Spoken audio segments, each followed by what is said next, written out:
An iPad mini is great, but it's even better when you pair it with a bunch of great accessories. Here are the accessories I got, and maybe you might want to consider for your iPad mini. Welcome back to my really messy office. It's even messier with a whole bunch of new things in it. As I mentioned in a previous video that's linked up there probably, and for sure down in the description below, I replaced my 2017 10.5-inch iPad Pro with, hey, this iPad Mini A17 Pro, I think is the official name of it. Maybe you can get away with just an iPad Mini, but I can't. At the very least, I want my very expensive iPad protected with some kind of case. It would also be really nice if that case had a keyboard in it, because keyboards are really good. I need to access pictures from SD cards, so an SD card reader, kind of helpful. I need some kind of pencil or stylus. I want to listen to audio, and there's a bunch of different ways to do that. And that group is just a bare minimum. There's a whole industry out there supplying you with things for your iPad if you want. But in this video, we're just going to start with these basics. Before we begin, full disclosure, I'm an Amazon Vine reviewer. As a Vine member, I get certain products for Amazon for free so long as I review them. My reviews are not influenced by the fact that they're free. Great products get great reviews. Poor products get poor reviews. I do consider retail price in my reviews. And if something seems expensive for what you're getting, I'm going to warn you about that. So some of the accessories I'm going to show in this particular video, I got for free, and I'm going to tell you which ones they were. Links to every item I talk about are in the description below. Note that I do not earn a single penny of commission on anything I'm going to talk about. There's absolutely nothing in here for me. So let's dive into the new accessories.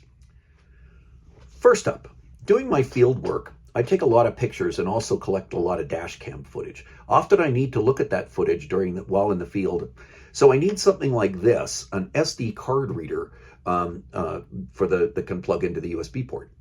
This particular one is awesome. It's from a company called JoyReken, and at $14, it's a steal. All my normal iPad accessories are either black or white, and so I love this ridiculous pink color. It stands out, and it's really hard to lose, and it's easy to find. But card readers are all about performance. The iPad Mini 7 supports a 10 gig USB 3.2 speed on the USB-C interface. This little thing only does USB 3.1, standard of 5 gigs a second. But that doesn't matter. My SD cards, like this particular one I'm using, a SanDisk Extreme, only support read-write speeds of 90 megabytes a second. That's way slower than this can handle. Let's look at a Blackmagic speed test and see how well this card performs in this reader. So I'm just running a 1 gig test here, starting with the read speed in this particular case. You can see the read speed's the speed of the card at 90 megabytes a second, which is all the card can do. And so we'll take a look at the write speed as it's going. You'll see that it's pretty fast, but it slows down. But it's basically the same, which is the limit of the card, and you really can't ask for anything more than that. The price of this device can't be beat. I highly recommend this little JoyReken SD card reader.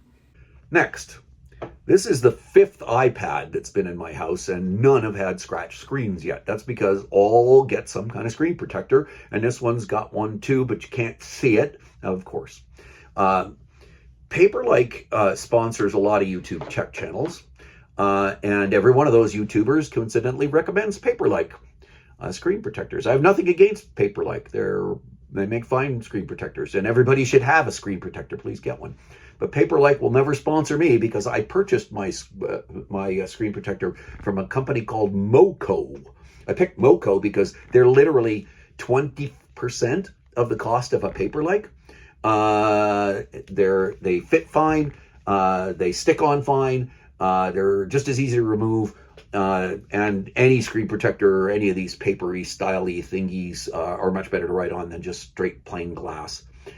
They come to a package. I'm really, really happy with this. I don't understand why I should pay 5 times more for something that's similar. Show me something that's 5 times as good as and maybe. But right now, I'm recommending MoKo. And by the way, I've also purchased in the past Vkozlm screen protectors, and they're good too. Also 20% of the price. Next, audio. The iPad mini speakers are fine, but headphones are necessary. And in case you haven't noticed, there ain't no headphone jack on an iPad mini, since Apple doesn't like single-use ports. So I got not one, but two wired headphone alternatives, both free through Amazon Vine. First up, so I got this USB-C to headphone jack adapter. I do have a set of wireless headphones, you can see, but the reality is I don't like wireless headphones. Wired headphones, this particular set of wired headphones has a boom mic, sounds great. This comes in a 2-pack. It's great. It's made by a company, or it's sold by a company called Kakapozo. Really good price. They're only like $14 for Canadian for two of them. They work great, they sound great, audio's wonderful, easy to use, just plug and play, pop it in, pop it out, and we're good to go. I also thought I would try a wired headset option. I was able to get these USB-C wired headphones with the, there's the USB-C plug from Amazon Vine.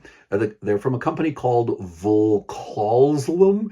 I'm probably not pronouncing that correctly. They're not expensive, and they're even cheaper if you buy two of them. Come in white and black. I got the white ones. You get them in black. I like the standard 3-button control that they've got on the headset. Volume up, volume down, and skip track, and all those other good things that those buttons do. These particular ones from Vkozlm sound wonderful. Very great. Really happy with them. Great price. Recommended. Next, cases. I got two, actually. I'm going to dedicate an entire video to this particular keyboard case that I got, so subscribe to see that one later on. But you don't always need a keyboard. You need protection always, but you don't need a keyboard. Sometimes you just want some kind of lightweight case to protect your iPad on the go. I was happy to get this case free through Amazon Vine from a company called KingBlanc. At $42, it seems a bit pricey to me. I can find similar styles of simple case like this for the Mini as low as $15 on Amazon. And heck, I can find a keyboard case for almost the same price as this. Still, this thing is nice, lightweight, and it comes in at only 241 grams, and it's, or about 8 ounces when it's empty. But what's it like to use? So this is the KingBlanc iPad mini case for the iPad mini 7, also fits the iPad mini 6. Nice cutout on the back for your camera. Magnetic clasp to keep the thing closed. Open her up, and you can turn her on. The Touch ID area is okay. It's not great, but it fits your finger, and you can do both sides, of course. It's nice that there's a couple of different viewing angles that you can use. And slots that keep it there. It's the outside case here, the place where the iPad sits is made of sort of rubber-like instead of being hard plastic, which makes it fairly easy to get the iPad in and out, which makes it good. This thing sits here and flaps. It's not really annoying, but it's kind of interesting. Biggest issues with the case, number one, you can't get the pencil out. The pencils can sit up here and get magnetically charged. It's got a slot in here to get the pencil out. The trick is you can't actually do it, and it's very difficult. So kind of awkward to use the pencil with this. But I think my biggest complaint with it is that iPad minis, unlike iPad regulars, or all the other styles of iPad, are very commonly used in portrait mode. And so it's fine to use the case like this in your hands in portrait mode. But the problem is that there's no way to, this has no capability of putting it up automatically and having it sit, and this is pretty much impractical to have it in kind of portrait mode. So if you don't think about whether or not you use your iPad mini in portrait mode a lot or want it in portrait mode a lot, if the answer is yes, then the short answer is that that this is problematic and doesn't have any way to work in portrait. Other than that, it's nice. The material is very good. It feels very nice in the hand, feels pretty durable, feels like it's going to last a pretty long time. So that's the KingBlanc iPad mini case. Here's just one example of a similar style of case that can rotate into portrait mode, and it's half the price of the KingBlanc. If I was purchasing one, I'd purchase this type of case over the KingBlanc. While I do recommend you getting a case of some kind for protection, I can't say I'm recommending the KingBlanc case that highly. For what it is, it's certainly very nice, but it's pricey and you can't use it in portrait mode. I recommend you save money and get something else. Next up is something I've had for years, but hey, it's being useful one more time. I bought this little slab of bamboo from IKEA a bunch of years ago. Don't even know how old it is now. All it is a stand for iPads and iPhones. The slot's a perfect size to stand up the mini and the perfect angle for reading in either portrait or landscape orientation. This thing probably cost me about $2, but I bought it about 10 years ago. Don't know whether you can still get them, but hey, something like this, very useful. Lastly, I need a stylus, but I don't need an Apple Pencil, as I talked about in a previous video. I got this particular stylus for free through Vine to review, and the bottom line is, this is not a great stylus for one important reason. This stylus is from a company called Kirosa. It's charged via USB through that little hole right there, and the plug is nice and convenient, and it's got a cover. I liked it because it can attach to the top of the iPad magnetically, although it doesn't charge magnetically. It has tilt sensitivity, which many of these don't. It has an obvious on-off switch at the top, and if you can see it, it's got LED lights at the top that tell you the charge level. The problem with this stylus is it likes to stop working in the middle of writing something. Once it's stopped, it can be difficult to get started again, though sometimes it just restarts by itself. Let me show you what that's like.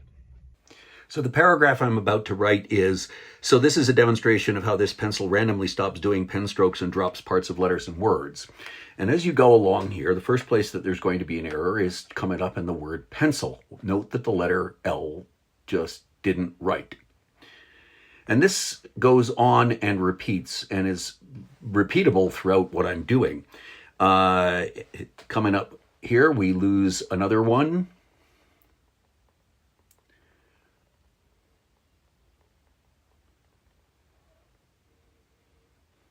And watch what happens in the letters and words. The E's missing. And the pen at that point in time just stops. I wanted to highlight for you exactly what was going on, so I switched to a different pen color, and I can't actually draw circles around the problem. Tried to put an arrow on it, and I can't actually draw an arrow, at least not there, for whatever reason. Can draw one over there, sort of. So yeah, this is a demonstration of what happens with this pencil. It basically stops working. This is the first Amazon Vine product I've ever received that I actually want to send back. There are a lot of styluses on the market for a similar price. Buy one of them. Don't buy this one. As I mentioned, I still have one more accessory that I purchased, this keyboard case from Artec. But it deserves its own video, so you're going to have to subscribe maybe to get notice when that's ready. You could like this one too if you found any of it useful. And since my next video will be about a keyboard case, take a peek at one of my previous videos, link up there, and I'll put it down at the bottom as well, which talk about the 4 basic iPad keyboard case designs and styles, and the pros and cons of each basic design. That's going to help you understand one of the reasons I purchased this Artec case in the first place. But more on that next time from my extremely messy office. Thanks for watching, as always.